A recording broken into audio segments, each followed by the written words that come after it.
everyone, it's Sharronda from Hair Waits, and today I'm going to be reviewing American Horror Stories Season 2, Episode 7, Necro. And this week's episode is written by Crystal Lu, and so I was just like, okay, like we got a different writer, it's called Necro, we about to get some necromancy up in here, and then things just took a turn for the worse. It took a turn for the worse. So just my overall thoughts about this episode before I get into the recap. And also too, I know y'all getting y'all little keyboard fingers to start typing words, Bloody Mary. Y'all, I got a lot going on, okay? I got a job interview to prepare for. It's a really big interview. And I'm also leaving the country next week. It's gonna come tomorrow. I promise you. It's coming tomorrow. Because if I have to hear somebody, I was out at an event, somebody was like, where's your Bloody Mary? I said, my goodness, I cannot not get a moment of peace. I'm gonna have this for y'all tomorrow, okay? Before the holiday weekend, you will get your Bloody Mary, all right? All right, so overall, my thoughts of the episode, I don't know where we're going in American Horror Stories. I don't know why we're struggling the way that we're struggling. This week's episode, it wasn't a bad episode. Like, I think that the acting was very good. I thought that it was shot nicely. And I do like kind of the twists and turns. Because like I said, I thought we was doing necromancy. I thought we was finna bring Jesse or somebody back from the dead. And then it just took a whole different path. I like where they were going. They definitely did not stick the landing. The last 2 minutes, I was like, this is stupid. Like, literally, when the last 2 minutes happened, I said this. I literally typed, this is dumb. Okay, this is dumb. But I did feel like the horror is missing from it. And what I say about that, because I know there's different ways that you can do horror. And I like that this kind of had more, I feel like if Charlie would have been a little bit more creepy, if Gravedigger Bay would have been a little bit more creepy, it would be like more like a psychological type of thriller. I got that type of little ting from it. But the thing that I loved about American Horror Stories is like they were telling just these regular ghost stories, but I would find myself getting scared or like, oh my goodness, I'll be thinking about it before I go to bed at night when it gets dark outside. And I feel like that is what's actually missing. Like when you think of like the episodes like Aura, I like Aura because it took something that's modern day, but showed you how creepy it could be if you add some type of supernatural feeling to it, right? And I think that is what I'm missing in these last couple of episodes. It's just, I never feel scared. I never feel creepy or eerie. Like I felt weird this week because it was just some weird stuff happening. But I think that we're missing kind of what made American Horror Story like my fave. I think we need to get back to that and then tell these stories each week because I don't know, something just feels off. This is definitely still better than last season though. So like I don't want y'all to go back to what you did last season. But I feel like you're almost there. I just think some things need to be tweaked and then like it will be perfect each week. So that's just my thoughts overall about this episode, but I'm gonna go ahead and break it down for y'all. I'm gonna break it down. So we go to 1998 in Maine and we see there's like blood everywhere. It's like Lucky Charms, broken glass, and then we see this body and I was like, oh snap. But then I got sidetracked because I was like, hold on, we showing titties on American Horror Stories? Like I didn't know FX you could show titties. Like as long as it's after 10 p.m. you can show titties. Okay, well, to each his own. If you're gonna show titties, you might as well show some peen. If my parents are watching, I'm just speaking for the equality of everyone and not only satisfying the male gaze, okay? Because I'm a virgin, so if I saw peen shoot across my screen, I will close my eyes and look away, all right? That's if my parents are watching, daddy stop snitching. So, we see her dead mother, and then I should have known where we were going to go because then she started sucking on her dead mama's titties. And the reason why this bothered me, because I know what you're thinking, Sharronda, breastfeeding is normal. And yes, breastfeeding is normal. But y'all know that little girl was too damn big to be sitting up there sucking on her mama's titties like that. She was way too big. It was Lucky Charms on the floor. You could have went and grabbed the Lucky Charms, grabbed some milk, and made you a bowl of cereal, but she was too big to be sucking on her mama's titties still. I don't care what y'all say. I still support breastfeeding, but we was out of line at that point, okay? All right, so we then go to see that, Sam has become a mortician. Like she basically helps prep the bodies. And I will say, like, Sam got some skills. Because when I saw, like, the lady's face, and I was like, honey, at first I got scared because I was like, nah, sis, I know you're not going to paint this lady nails and then do makeup and then leave this whole side of her face looking like she like scraped her face on the side of the road. But she did that. I said, girl, looking at you beating these horses' faces to the gods. Okay, you gonna beat them all the way up to heaven. I see you, Sam. So we see that she's now in California. She's working at this funeral home, getting everybody fresh casket ready. And I was here for her, like advocating for herself, telling her boss, like, I put a lot of thought and care into everything. Okay, you could give me a couple of more coins. And I was like, oh, you better stand up for yourself, Sam. And then even Mr. Henderson was like, bitch, you right. I'm gonna go ahead and give you some coins. Like, that's not how he said it, but I'm just saying. So we see that she ends up going home. And when I saw the house, I was like, now, Sam, you was just begging for some more money. I know people, the morticians not getting paid like this to have this nice little kitchen island with this countertop. But then I saw Jesse Raggedy behind. He came in. Now, the reason I was calling Jesse Raggedy, which now I have to apologize to Jesse, but he still has some things that I can't let go.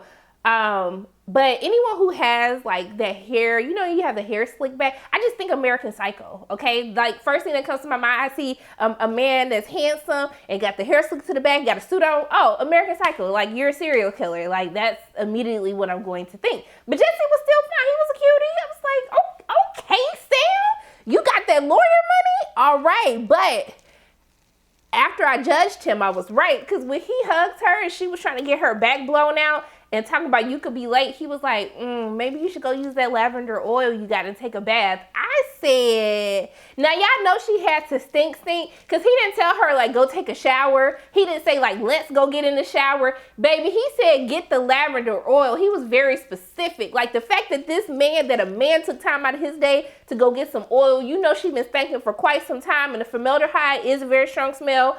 It's strong. But the way that he told her to go take a bath, he said go take a bath and let that stank just soak in it. Just soak it off for you, okay? That's another level of stinking. And I was like, girl, like, you really miss getting your back blown out because you didn't take enough showers before you left the mortuary. And even her friend had to co-sign me, so I knew I was telling the truth. But when she's having this conversation with her girlfriends, it just feels like she don't like him like that. And when they asked her, like, what are some of the nice things that you do for him? Because I was like, I mean, if my man's like, I mean, he actually bought you stuff to help you smell better. Like, that's love right there, okay? So we see that she's talking about how, like, she trashed girlfriend, okay? And I'm just like, sis, you don't like him like that. Because if you saying that you went to go drive 10 minutes out of your way to get him some ice cream, like, honey, no, that's that. I just want more for you, Sam. I just want more for you. And then when she's up here explaining, like, the fulfillment that she gets out of doing the dead bodies, I was like, girl, you need to be smiling like that talking about Jessie fine ass who's sitting up here supporting your life. So I was kind of confused by that. I was like, she doesn't like him like that. But at this point, I still don't know. I still don't fathom that we're going to the level that I think we're going to. I'm thinking that, like, oh, Jessie's going to die and then she's going to do this thing and have him come back from the dead. How wrong I was this entire episode. So she's in there and she's working on a new body, okay? And then she's talking about we doing an open casket. I said, sis, my man's eyeball, eye socket, everything was gone. How are we finna do a open casket? Like, this family is disrespectful. But then we hear a boom, and I get shook. And then Sam got shook. And if the dead man could move, he probably would have got shook too. And then we see Gravedigger Bay Charlie. I said, hey, Gravedigger Bay. I said, he kind of cute. Then after I realized what was going on, he wasn't cute to me no more. But he was kind of cute. He still went on Jessie level, but he had his own little like mysterious like vibe to him that was making him cute, okay? But Charlie come in and, you know, he drops off the body. Then he started whispering something to the body, and that probably got her wet because she was looking at him. I was just like, I'm still tripping off of what really happened this episode. I'm sorry, y'all. I'm sorry if I sound like I'm all over the place. Because even retelling this, I'm still like bugging out that this really happened, okay? So we see that, you know, they have a conversation after she goes outside and she sees them. And they start, you know, they spit random facts. I was like, the Egyptians need a raise if they was taking 70 days to prepare a body. Like, honey, 70 days? Like, wow. But we see that we cut to Sam going home to her little boo thing. And can I just point out something? Like, if I'm a virgin, but if I were someone, that was getting it on in the boom boom room, I really hate when people still wear their socks while they're getting it on. I don't know why. It disrupts my spirit. It just makes my spirit uneasy, and I just don't know what to do. So yeah, if I was someone getting on a boom boom room, I would just have a no sock policy, because it just really bothered me seeing Jesse's socks on his feet. And it just, I don't know, it just did something to me. That had nothing to do with the episode. It's just the random little things that play in my mind while I'm watching American Horror Stories. But we see that, also too, this is the other thing that Jesse did that bothered me. Do they just be cutting into like the end of their boom boom session, or is Jesse a 1 minute man? I really need that too, because my girl Sam be looking so unfulfilled that at this point I was like, girl, why would you even try to get it on with him anyway if it's gonna last for 60 seconds? Like, that don't even make no sense. But then she back with Gravedigger Bae, and they having their little grave digging Bae conversations, talking about how this woman buried herself alive with her husband, and which leads us into the end of the episode. And I'm still tripping about what happened at the end. This end of the episode was just so dumb to me. But Jesse's not happy with her man. I mean, Sam not happy with Jesse, because she's sitting up here talking about how Jesse just boring. He think carne asada is an exotic food item, and it's just like, girl, you're just telling Charlie, like, come save me, come blow my back out, knock these cobwebs off my walls. That is what she's saying to Charlie. Like, she knew what she doing when y'all be complaining to y'all little guy that's a friend. Like, you basically saying, I'm not happy, come save me, come give me some real quick. That's basically what she was saying to him, okay? So we see that they end up prepping for they're prepping for a service, and Charlie ends up telling her the story about how he lost his whole family in a car accident. They got hit by a drunk driver. He was the only one to survive the accident. And it seems like she's about to tell him what happened with her mother, but we see that she gets a call from Jesse, and Jesse's like, Beach, where you at? Like, I'm waiting on my parents. She's like, oh, I'll be there in 10 minutes. And I was like, sis, did you bring the lavender oil with you to make sure you're not stinking for Jesse's parents? But she comes into the house, the lights are off. I see somebody run by. It's like, oh, okay, we finna get into the horror.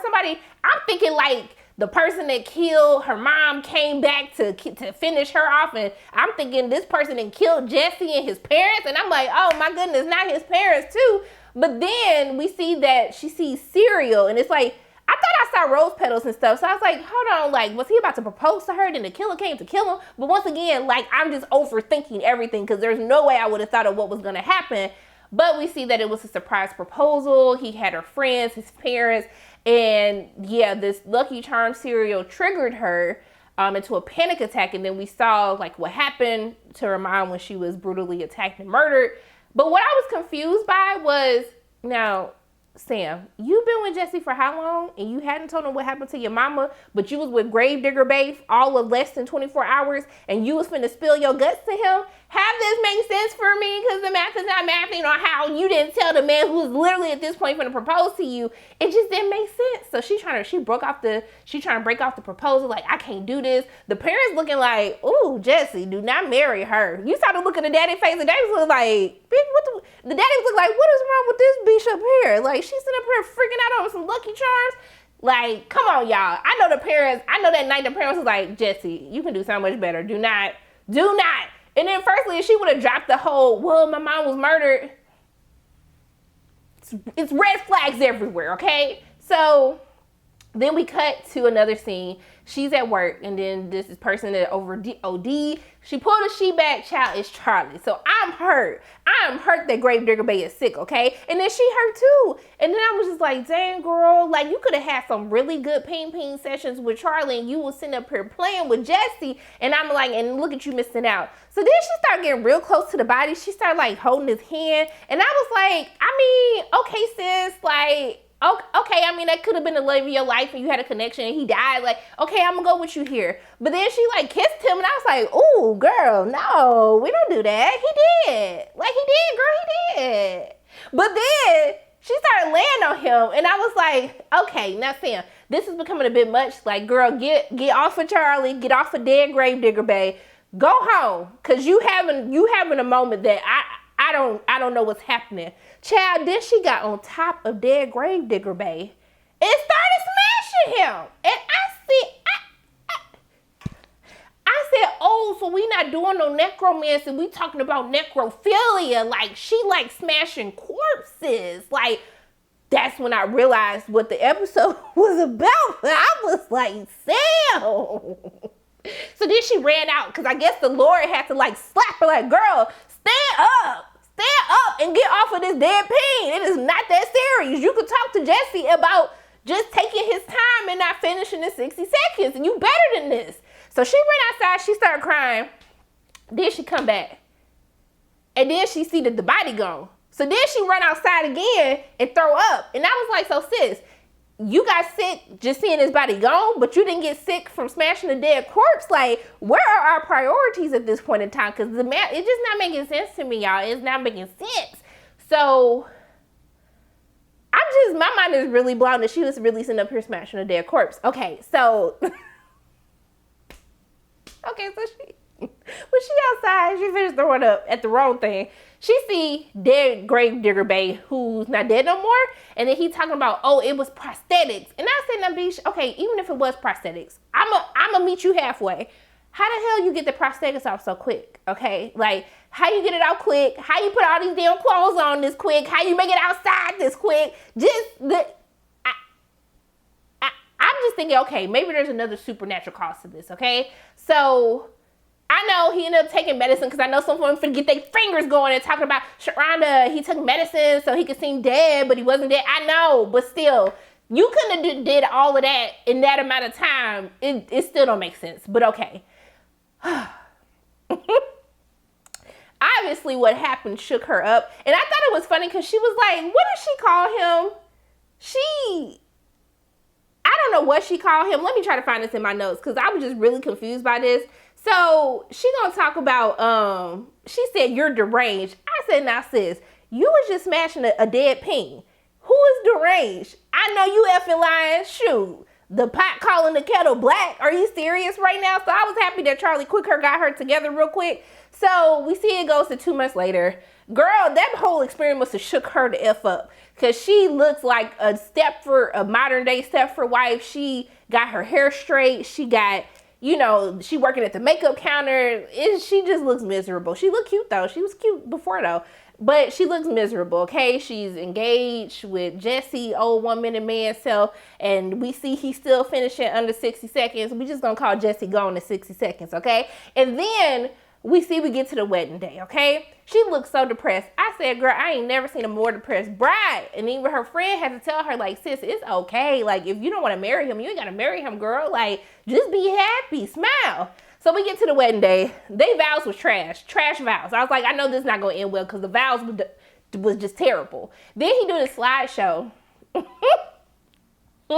Baby, he did this slideshow, and you know what was funny at this moment? I was like, when they did the vows, I was like, somebody needs to come and object to this wedding. Little did I know, if I just waited a few seconds later, Charlie Raggedy Behind is gonna show up with receipts. This man recorded her smashing his fake dead pee for the whole church. So my mouth is on the floor like, girl, Charlie, Jesse, what is happening? So Jesse looking shook. I'm looking shook. The daddy looking like, now see, bitch, I told you the night that y'all got engaged, you shouldn't be doing all of this.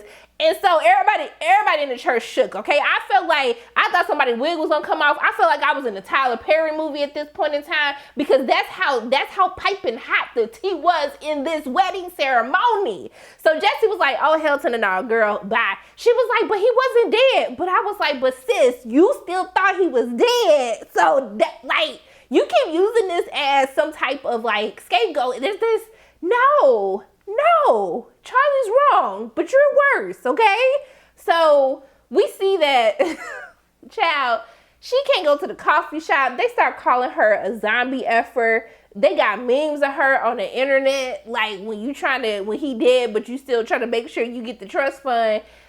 She went to be a cleaner, the maids in the background. They showed the boss, like, the video. She can't get no job. She can't do nothing. I was like, this girl finna kill herself. Because, like, what can you do at that point, okay? So we see that, she ended up going to buy a gun. Then she roll up on Gravedigger Bay because he doing what he doing, digging a grave. And then it turns into this weird, like, I see you for who you are. You were unhappy and I love you. And I was like, this is like a very weird type of love story going on, but I'm still entertained. Let me just keep watching. So this is when it got dumb. So basically he said, I would die 1,000 deaths for you. Cause she basically admitted that, like, you know, when she was sucking on her mommy titty for those 3 days, she said that was the only time when she felt safe. She hasn't felt that safe anymore. How he opened her eyes up to realize she didn't know how, like, how she was, like, I don't know what she said, y'all. Girl weird. Okay. So long story short, they end up kissing and then she shoot him. And I was like, damn girl, like cold-blooded. And then I thought she was like gonna shoot him and then take him to the hospital. I don't know what I thought was gonna happen. She shot him, pushed him into the grave, and I said, oh Lord, I know this bitch better not get in here and bury herself alive. They start smashing, and this is when I was just like, this is just stupid now. They start smashing while they burying themselves alive, and they gonna die together. The end. Stupid. So yeah, like, hey. I will say, never judge an episode by its title, because I thought I was going to get something totally different than what they had in store for me. So I do want to give them kudos for kind of keeping us, you know, off the scent of what was going to happen. You can't say it's a predictable episode, even though the ending became very predictable, but you had me, okay? They had me in the first half, and then it just went somewhere else that I was just like, no, thank you. So yeah, about that. Like, y'all almost there, okay? This season is not as bad as last season. I didn't like this episode, but they did some good things. I thought Madison I think her name is Madison. What's her name? Yeah, Madison Iceman. I think she was really good. I liked her and I Know What You Did Last Summer series. That was on Prime Video, but y'all could put her in regular seasons. I would actually, she's the only person I really like. And even the Gravedigger Babe was good as well. Like, they were cool. Like, if you want to put them, they got better acting than some of the other people that you've been using this season. We're not going to call no people out because we're just going to keep it cute. But yeah, like, just do better. Just do better. I'm tired. Like, that's it, y'all. Like, I'm just going to pray for them. But yeah, still a WTF episode. It wasn't the greatest. There's things I can appreciate about it, but we're just not there yet. We're not there yet. This is better than last week, though. I enjoyed this more than last week. I will say that. Even though it was the Judith Light last week, I still enjoyed this more. But it's just a couple more tweaks, and then we're going to be there, okay? Let's just up the horror value a little bit more. Let's up supernatural. Like, yeah, it's okay. Those are my thoughts on American Horror Story Season 2, Episode 7. Necro, as always, my name is Sharona from Payer Waits. And if you like what you saw today, make sure you hit the like button, hit subscribe, share this video with your friends, and make sure you hit that notification bell. And I love you guys 3000. And until I see you again, bye.